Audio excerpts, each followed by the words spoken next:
네, 안녕하세요. 디즈니 플러스 구독자 여러분, 슈가입니다. 오늘은 여러분과 함께 슈가의 솔로곡 여행을 떠나보려고 합니다. 아주 알찬 코스를 준비했으니까 기대하셔도 좋을 것 같습니다. 그럼 지금부터 저와 함께 떠나볼까요?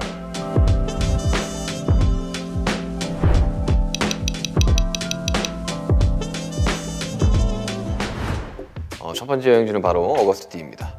제가 2016년에 공개했던 믹스테이프 1집 어거스트디 타이틀곡인데요. 슈가의 솔로곡을 돌아볼 때 절대 빼놓을 수 없는 앨범인 것 같고, 그래서 저 때 당시로는 되게 뭔가 공격적인 음악이나 이런 메시지를 담으려고 한 건 아니었는데 아이돌 팬분들 사이에서는 이제 아이돌을 부정당했었고, 또 이제 뮤지션의 팬분들한테는 쟤네가 무슨 음악을 한다고 약간 이런 어디 소속이 안 되어 있는 느낌이라서 굉장히 제 음악적으로 뭔가를 조금 보여줘야겠다, 내가 얼마나 하나, 이런 거 약간 좀 꽂혀 있었어요. 그래가지고 저도 이제 최근에 투어 준비하면서 저 당시 음악들을 들어보는데 엄청 타이트하게 랩을 했었어가지고, 그때 이제 D1, 그러니까 어거스트디의 앨범에 저는 굉장히 성나있고 화가 많고 날카로웠던 상황이라 어거스트디 곡 자체는 그냥 화나 있는 저를 보실 수 있는 그런 곡입니다. 사실 뭐 정체성이랄 게 없어요. 다 저기 때문에 그냥 뭐 민윤기라는 단어로 둘 다 표현할 수 있겠네요. 네. 아니 이게 근데 처음에는 분리시킨 이유가 예전에 참 많은 뮤지션들이 약간 좀 잘 분리시켜놓고 음악을 하는 경우가 많았었는데, 뭐 에미넴도 그랬었고, 뭐 니키 미나즈도 그랬었고, 그래서 저는 이제 어릴 적부터 이제 힙합 음악이랑 팝 음악을 듣고 자라서 그런지 하고 싶었어요. 그렇게 뭔가 자아의 분리라기보다는 그때 당시로는 내가 슈가라는 이름을 떼고 다른 이름으로 음악을 냈을 때 조금 더 선입견 없이 바라봐주지 않을까라는 생각을 했었죠.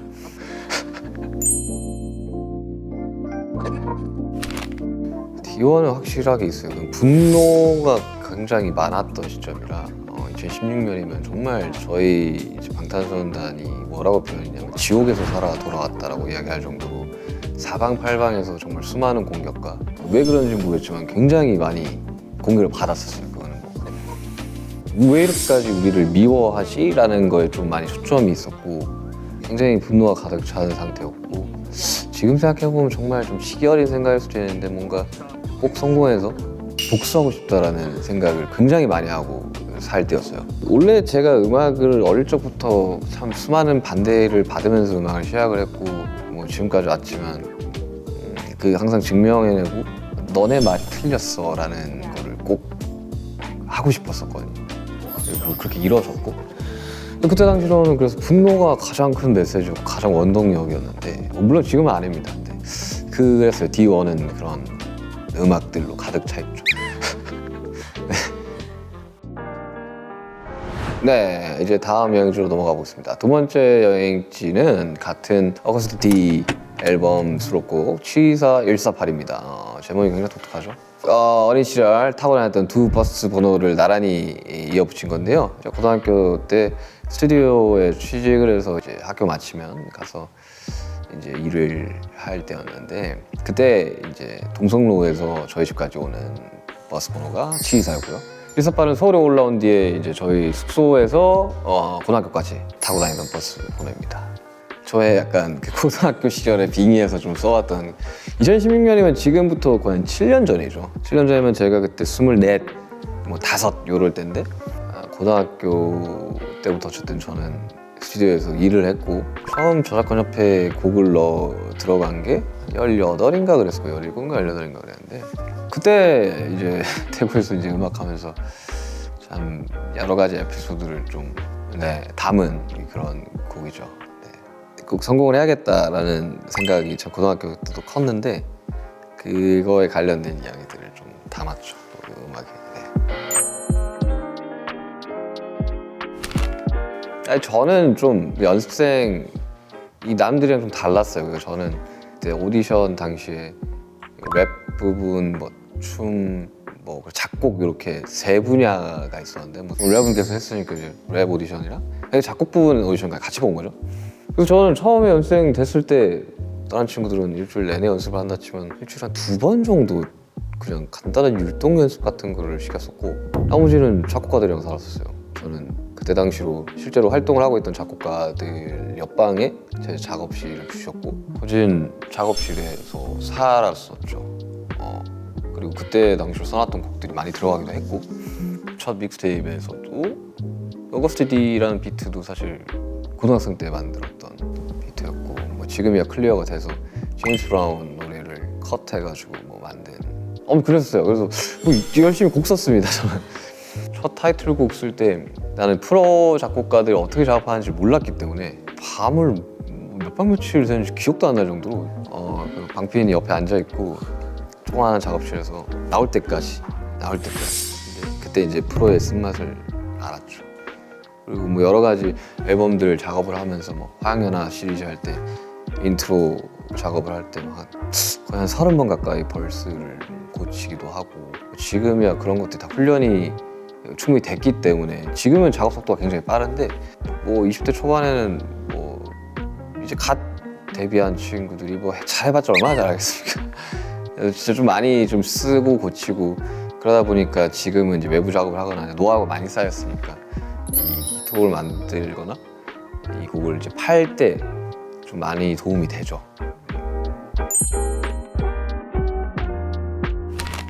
아니, 징징한 데서 너무 고마워요. 그러니까 그냥 시키는 거를 그냥 묵묵하게 했던 것 같아요. 이거 못하겠어 막 엄살 잘 안 부렸고, 데드라인이 딱 정해지면 그때까지는 다 어떤 식으로든 해냈기 때문에 저보다 상대적으로 나이가 많은 사람들이랑 같이 일을 시작을 했기 때문에 17, 18살 때 그냥 그런 것들에 대해서 좀 당연하다고 생각을 하고 해냈어요.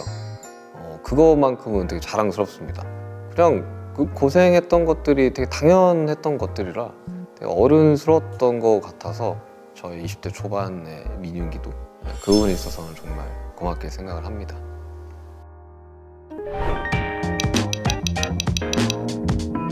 네, 다음 여행지로 넘어가 보시죠. 세 번째 여행지는 2020년 5월에 발매한 믹스테이프 2집 D2의 타이틀곡 데시타입니다. 제가 한국 전통음악에 굉장히 관심이 많은데요. 전통 군악 데시타를 샘플해서 만든 곡입니다. 저게 2020년 5월에 나왔잖아요. 그때만 해도 다 이루었다고 생각을 했거든요.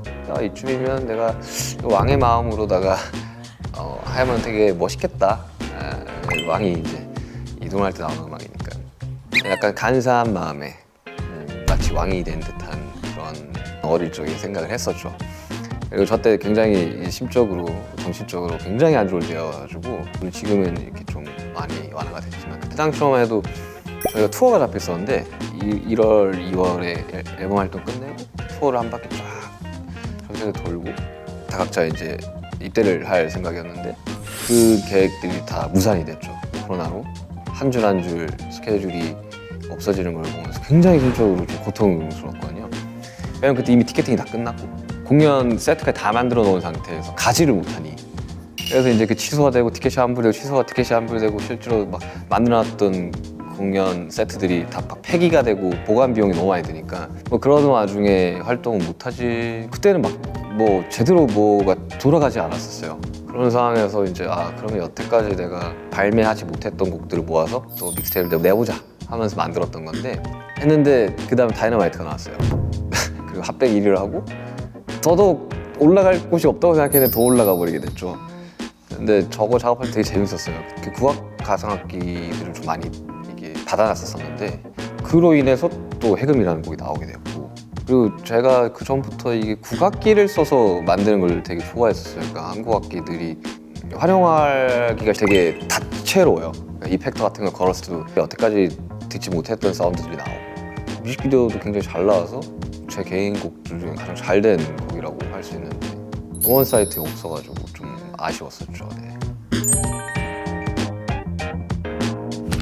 뭐 우리에 대한 이 분석이 정말 많았거든요. 뭐 방탄소년단 어떻게 잘 됐을까, 뭐 BTS는 어떻게 잘 됐을까. 뭐 사실 무대 보시면 아시겠지만 잘해요. 정말 연습도 남들의 몇 배는 했다고 생각을 하고 지금 또 마찬가지로 그렇게 하고 있고요. 무대에 올라갔을 때 우리가 제일 잘한다고 생각을 했어요, 항상. 물론 이게 스포츠는 아니지만 우리랑 무대 대 무대로 붙여봤을 때 질 것 같다는 생각이 한 번도 든 적이 없어요. 그만큼 준비를 많이 했고 사실 저희가 처음부터 잘 된 건 아니었어가지고 정말 별의별 상황들을 다 겪어봤어요. 그러다 보니까 대처할 수 있는 경험도 많았었고 그로 인해 가지고 무대에서 더더욱 좀 멋있게 할 수 있지 않았을까.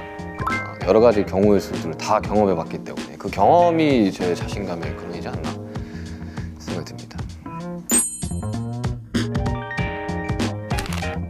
사실 목표, 꿈 이런 것들에 대해서 생각을 좀 안 한 지 좀 됐어요. 그러니까 항상 그게 되게 중요하다고 생각하면서 살아왔는데 이제 뭘 하면 재밌게 뭔가를 더 할 수 있을까라는 생각을 저한테 다시 물어봤는데 사실 이룰 수 있는 건 다 이뤘다고 생각을 해요. 사실 가수로서 뭐 빌보드 핫백 1위도 해봤지 그것도 뭐 한 주만 한 것도 아니라 뭐 몇 주씩 했지 스타디움 투어를 하고 있지.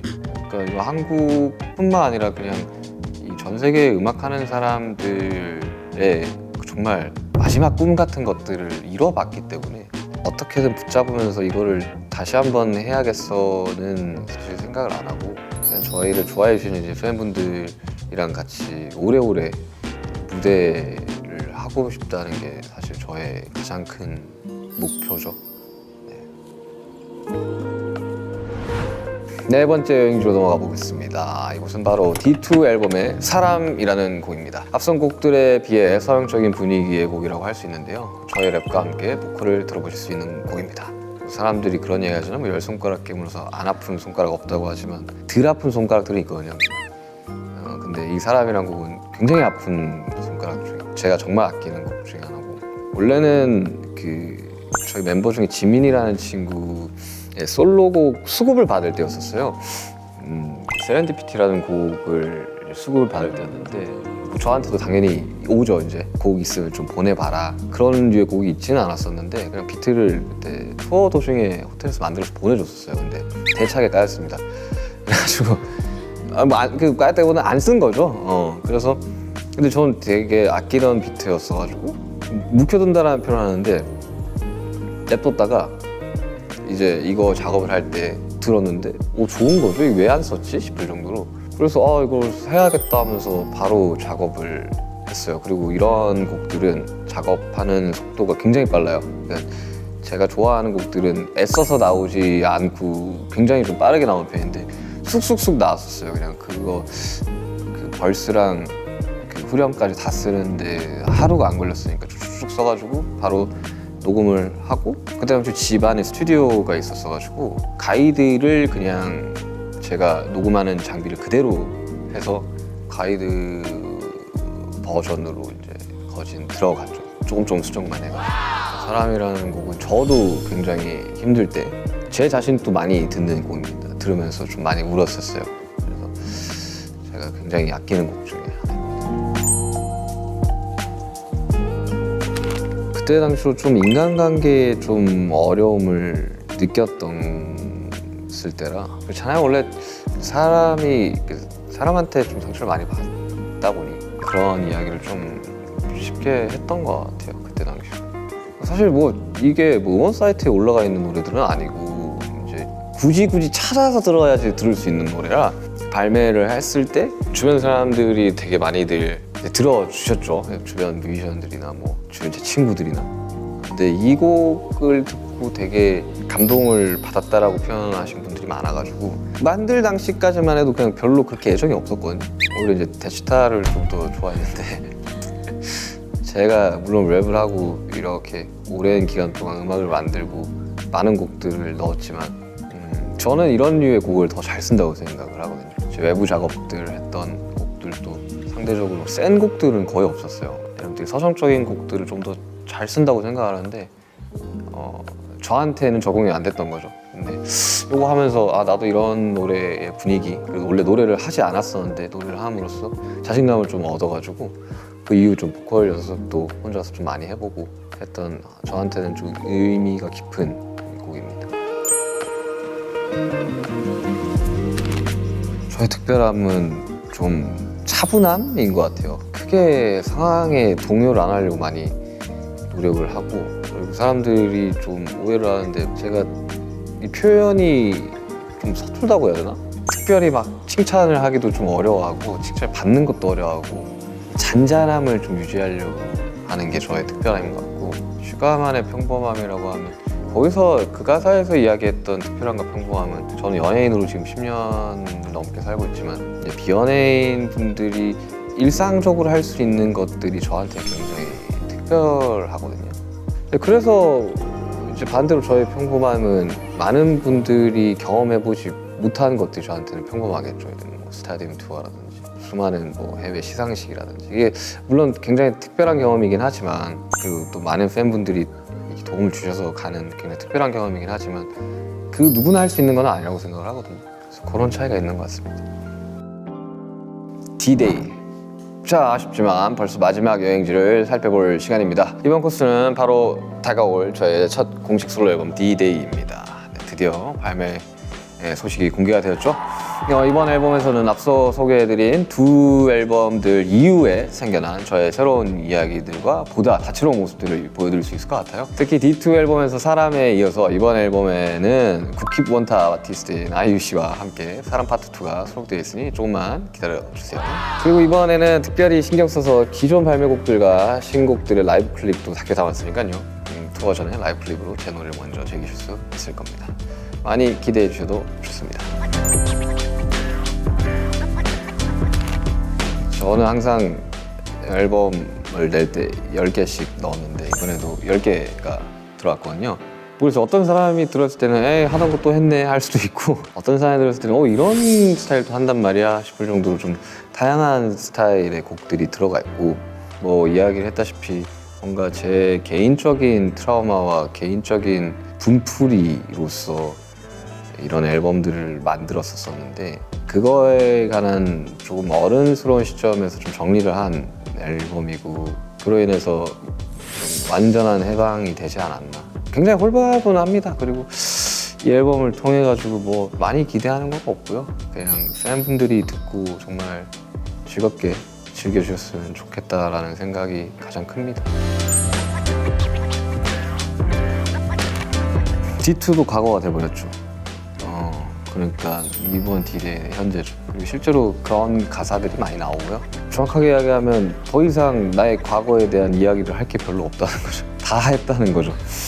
그래서 되게 현재에 집중을 했고, 그리고 많은 사람들이 과거를 부끄러워하고 미래를 두려워해서 사실 현재에 많이 집중 못하고 살잖아요. 저 또한 그렇고요. 현재에 좀 집중해서 살아보자라는 메시지를 담은 곡들도 있습니다. 그래서 많은 기대를 해주셨으면 좋겠습니다. 저 개인적으로는 조금 더 잘할 수 있었을 것 같은데 라는 생각이 들지만, 뭐 모니터를 하셨던 분들은 괜찮은데 이렇게 말씀하셔서 그건 제 욕심일 수도 있는데요. 아쉬움이 조금 있지만 그 아쉬움을 이제 투어로 이제 조금 또 풀 수가 있으니까요.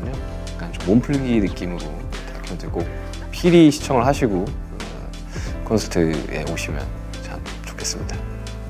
네, 이렇게 슈가의 솔로곡 여행을 통해 꺼내본 저의 성장 스토리는 어떠셨나요? 곧 디즈니 플러스에서 공개될 슈가 로드 투 D-Day에서는 다시 한번 꿈을 찾아가는 저 슈가의 이야기를 만나볼 수 있습니다. 오늘 이 시간 나눈 이야기들 잊지 마시고 4월 21일 디즈니 플러스에서 공개될 슈가 로드 투 D-Day도 많은 기대 부탁드립니다. 감사합니다.